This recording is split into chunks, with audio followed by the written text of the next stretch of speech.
Hello guys, welcome back to SKS's life style.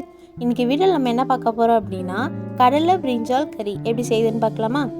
First அதுக்கு 2 தக்காளி cut பண்ணது, 2 வெங்காயம், கருவேப்பிலை, கருப்பு கடலை வேக வச்சது 1 கப், புளி 1 கப், அப்புறம் கத்திரிக்காய், மிளகாய்த்தூள், உப்பு, மஞ்சத்தூள். இப்போ அவங்க எப்படி செய்யுதுன்னு பார்க்கலாம். ஃபஸ்ட்டு ஒரு கடாயில் கொஞ்சமாக எண்ணெய் சேர்த்துக்கோங்க. அது கூட கடுகு, உளுத்தம்பருப்பு போட்டுக்கணும். அது கொஞ்சம் பொரிஞ்சதும் அதில் கொஞ்சமாக வெந்தயம் சேர்த்துக்கணும்.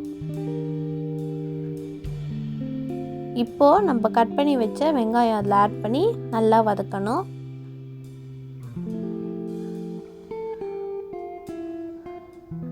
வெங்காயம் வதங்கிறதுக்கு கொஞ்சம் உப்பு போட்டிங்க அப்படின்னா இன்னும் கொஞ்சம் சீக்கிரமாக வதங்கும்.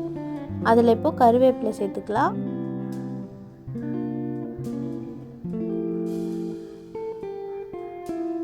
வெங்காயம் நல்லா வதங்கணும், அப்போ தான் டேஸ்ட் நல்லாயிருக்கும். அதில் இப்போ நம்ம கட் பண்ணி வச்ச தக்காளியும் ஆட் பண்ணிக்கலாம். இப்போ இது ரெண்டுமே நல்லா வதங்கணும்.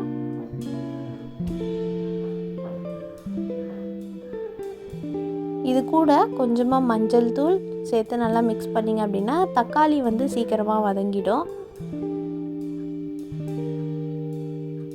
இப்போ நம்ம கட் பண்ணி வச்சுருக்க கத்திரிக்காவை அதில் போட்டுக்கலாம்.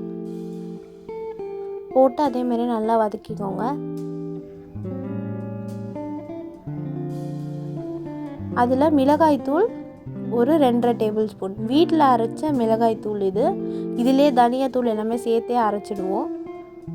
அதில் இப்போ நம்ம கடலையை வேக வச்ச தண்ணியை நம்ம அதில் சேர்த்துக்கலாம். அப்புறமா கொஞ்சமாக உப்பு தேவைப்பட்டால் சேர்த்துக்கோங்க.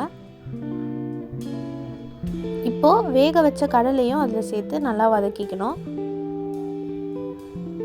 கத்திரிக்காவும் அந்த டைமில் நல்லா வெந்துடும். இது கூட நம்ம கரைச்சி வச்ச புளி, உங்களுக்கு நிறைய புளிப்பு வேணும்னா நிறைய புளி சேர்த்துக்கலாம், இல்லைன்னா இந்த புளியே போதும். இப்போது 1 கிளாஸ் அளவுக்கு தண்ணி சேர்த்து நல்லா கலந்து விட்டுருங்க. இப்போ இது நல்லா கொதிக்கணும்.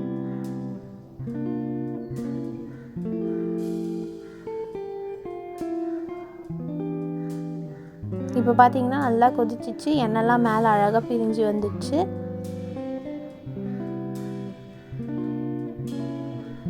இப்போது மேலே கொஞ்சமாக மிளகு சேர்த்துக்கலாம், பெப்பர் பவுடர். நீங்கள் வேணும்னா இது சேர்த்துக்கலாம், இல்லைனா நீங்கள் ஸ்கிப் பண்ணிக்கலாம். அவ்வளோதான், நம்மளோட கடலை பிரிஞ்சால் கறி ரெடி. இது சாப்பாடுக்கெலாம் ரொம்ப சூப்பராக இருக்கும், டேஸ்ட்டாக இருக்கும். ட்ரை பண்ணி பாருங்கள். இதில் நீங்கள் கத்திரிக்காய்க்கு பதிலாக முள்ளங்கியும் சேர்த்து செய்யலாம், டேஸ்ட்டு சூப்பராக இருக்கும். இது இட்லி தோசை கூட நீங்கள் சாப்பிட்லாம், டேஸ்ட் நல்லாயிருக்கும். இந்த வீடியோ பிடிச்சதா லைக், ஷேர் பண்ணி சப்ஸ்கிரைப் பண்ணிக்கோங்க. இதோட நெக்ஸ்ட் வீடியோவில் பார்க்கலாம். டில் பை, டாட்டா.